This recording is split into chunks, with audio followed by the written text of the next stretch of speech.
Chukua wakaigeuza. Wakati Yesu anawasikiliza, akagundua kabisa yale maneno wanayoyasikia wanafunzi pengine yanawatenganisha. Na ndivyo hivi leo tulivyo leo duniani. Unashangaa mtu ametoka kanisani anakuja na amepata mada nzuri au amepata neno zuri, akifika mitaani anakutana na mwalimu mwingine, yani wale walimu ambao wanaanza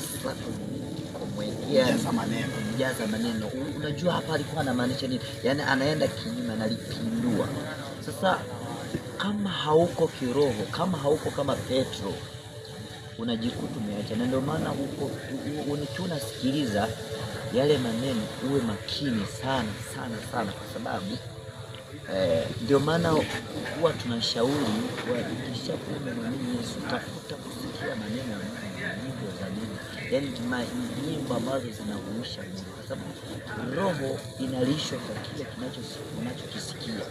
Ukisikia sana kwa habari ya uchawi, utashangaa umekuwa mchawi.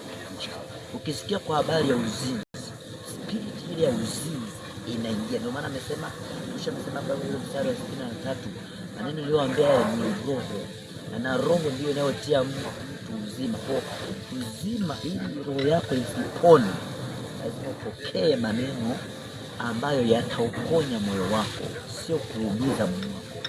Kwa hiyo unapokuwa unasikiliza hizo nyimbo zenye maneno machafu, moyo wako unachafuka.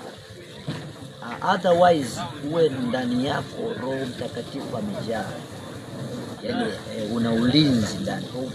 Yani sasa maneno ya kijana kama vile kina Petro, yale maneno ya yale wa Mafarisayo yalikuwa yanapita pembeni. Kwa maana Yesu akataka kujihakikisha, akawauliza, je, naona kama vile hawa jamaa wana ushawishi mkubwa? Maana wale jamaa ni wasomi, walikuwa wakielezea jambo, walikuwa wanalifafanua kwa undani, yani ni kama vile wanaanza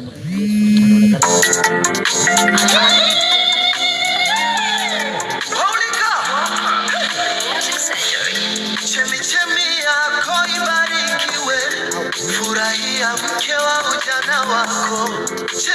Ilifika wakati Yesu akaona kabisa yale maneno yameweza kuwavunja, amevunjika moyo, lakini ashukuriwe Mungu, akina Petro walitembea na Yesu, waliyasikia maneno ya Yesu muda mrefu, miaka mingi.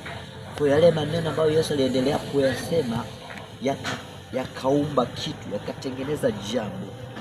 Kwa hiyo ukiendelea kusikiliza maneno ya Mungu siku zote yatakujenga, lakini ukiendelea kusikiliza maneno ya watu wasiokupa neno au wasiokujenga, watabomoa nafsi yako. Unajikuta ghafla umekuwa mwizi, ghafla umekuwa mchawi, ghafla umekuwa mtu ambaye hafai, ghafla umekuwa mzinzi. Ni kwa kusikiliza maneno. Nakumbuka kipindi fulani, kama ndio maana tunasema hiki ni kijiwe, kwa tulikuwa tuna marafiki zetu, nilikuwa na marafiki zangu, na mimi kipindi hicho nimeokoka. Wao wanaleta mada, ile mada walioileta ilikuwa, kuna wakati naanza kuifikiria na kuitathmini, najikuta kama vile ninatamani na mimi, yani kwa nini mimi nisiwe mzinzi? Wanakuja kuelezea uzinzi, ndio mimi nilala na fulani mwanamke mrembo, unajua yuko hivi, yani wanaelezea hivi vitu kama vile vinaingia watu. Ghafla Roho Mtakatifu anakuja kuvipangua, na naondoka kwenye vile vikao vyao, na naenda sehemu nyingine. Kwa hiyo nikajifunza kitu katikati ya maneno. Jifunze neno la Mungu, litakupa ulinzi. Kwa maana Daudi anasema neno la Mungu ni taa ya miguu yangu. Neno la Mungu ni taa. Neno la Mungu lilikuwa taa kwa watumishi wa Mungu ambao ni Paulo na Petro. Karibu mtumishi wa Mungu. Kama ambavyo mtu wa Mungu ametangulia kusema hapa na alikuwa anazungumza, bado tuko kule kwenye kijiwe roho. Hiki tunasema kijiwe cha rohoni, yani kuna vijiwe vya kahawa, kuna vijiwe vya drafti, kuna vijiwe vya mipira, ila hiki tunasema ni kijiwe rohoni, yani tunazungumza masuala ya rohoni, na kama ambavyo tumejaribu kuweka sasa msingi na msisitizo wa neno letu, kitabu cha Yohana ile sura 6:63, pale ndo amesimamia vizuri kabisa. Anasema roho ndio itiayo uzima na mwili haufai kitu. Ndugu yangu, mwili ni marehemu. Mambo mengi ya Mungu kiyatafsiri kimwili. Hata leo kuna watu wengi sana wamekwama. Yaani kuna mtu hata leo anaweza akaja mtu muombee, lakini ndani ya kumwombea hapa anaanza niombee haraka haraka nikameze panado. Yaani kuna mtu uzokuwa anamuombea anakuambia niombee haraka haraka niende nikamuone na fulani.